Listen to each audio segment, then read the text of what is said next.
Assalamualaikum warahmatullahi wabarakatuh. Perkenalkan, nama saya Naufal. Saya salah satu mahasiswa Universitas Aisyah Yogyakarta, jurusan Ilmu Komunikasi. Di sini saya akan menjelaskan tentang hakikat ibadah. Dimulai dari pengertian menurut bahasa dulu. Ibadah diambil dari bahasa Arab abdun, yang artinya adalah menyembah. Sedangkan menurut istilah adalah segala sesuatu yang dicintai Allah dan diridhoinya. Jadi semisal kita melakukan hal baik yang itu dicintai dan diridhoi oleh Allah, itu sudah termasuk ke dalam ibadah. Selanjutnya ada hakikat ibadah. Hakikat ibadah di sini merupakan segala hal yang disukai dan diridhoi oleh Allah, baik berupa perkataan kita ataupun perbuatan kita, baik batin ataupun yang nyata.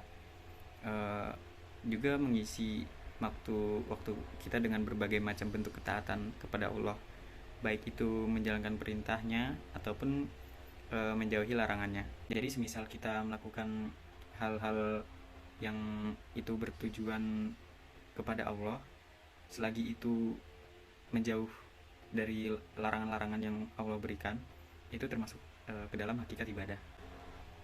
Di sini hakikat ibadah dibagi menjadi dua. Ada ibadah madha, yang artinya adalah ibadah yang sudah ada penjelasannya di dalam Al-Quran dan As-Sunnah, seperti sholat, wudhu, tayamum, zakat, haji, dan lain-lain. Jadi di dalam ibadah madho ini, segala sesuatu tentang tata cara, larang-larangannya, itu sudah tertera di dalam Al-Quran. Itu berarti termasuk ibadah madha. Yang kedua itu ada ibadah ghairu madha, yaitu segala hal baik yang dijalankan dengan niat semata-mata hanya kepada Allah, seperti berdakwah, belajar, tolong menolong. Kalau kita senyum kepada sesama umat manusia, itu juga termasuk ghairu madha.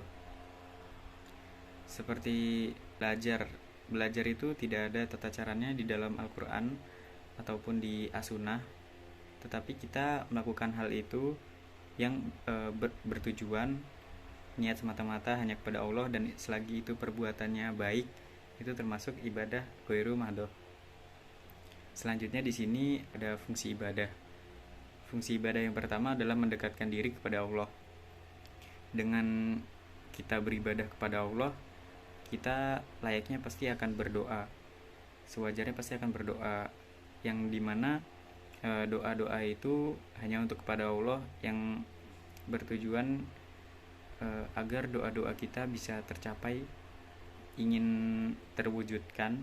Maka dari itu kita perlu mendekatkan diri kepada Allah. Fungsi ibadah yang kedua yaitu mengingatkan diri akan adanya akhirat. Ketika kita mendekatkan diri kepada Allah, pasti kita akan ingat dengan tujuan kita, untuk apa kita beribadah, yang dimana kita pasti akan ingin masuk surga, ingin diridhoi oleh Allah, ingin diberi kelancaran rezeki dan lain sebagainya. Jadi dengan kita beribadah, kita juga mengingat-ingat di dalam kepala kita sendiri akan adanya akhirat, yang dimana di akhirat itu Allah juga menjanjikan banyak hal yang luar biasa. Fungsi ibadah selanjutnya adalah melatih diri agar disiplin. Ibadah yang wajib itu ada sholat, puasa, zakat. Banyak zaman sekarang yang tidak disiplin akan ibadah.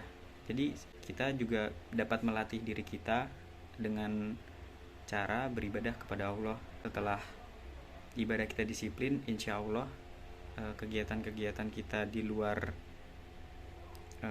beribadah kepada Allah itu akan disiplin. Yang selanjutnya adalah mengeratkan diri kepada Tuhannya. Tuhannya itu adalah Allah. Ketika kita banyak berdoa kepada Allah, ketika kita banyak meminta kepada Allah, pasti di situ kita akan merasa kita erat dengan Allah.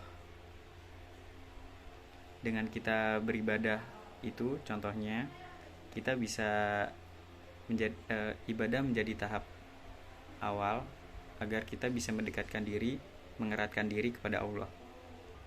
Oke, selanjutnya di sini ada prinsip ibadah. Ibadah kita itu harus ikhlas. Ikhlas hanya semata-mata hanya untuk Allah. Tidak ada karena paksaan ataupun lainnya. Yang kedua di sini tanpa perantara. Ibadah kita jangan lewat perantara seperti dukun ataupun titip kepada anak yatim dan lain sebagainya. Jadi doa kita ya doa kita titipkan langsung kepada Allah, jangan melalui perantara. Yang nomor 3 hanya menyembah kepada Allah. Ya di sini sudah pasti kita menyembah hanya kepada Allah, jangan kepada selain Allah.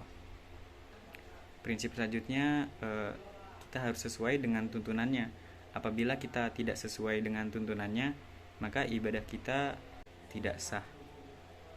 Ya mungkin itu saja dari saya, kurang lebihnya mohon maaf. Nun wal kolami wa ma yasturun. Wassalamualaikum warahmatullahi wabarakatuh.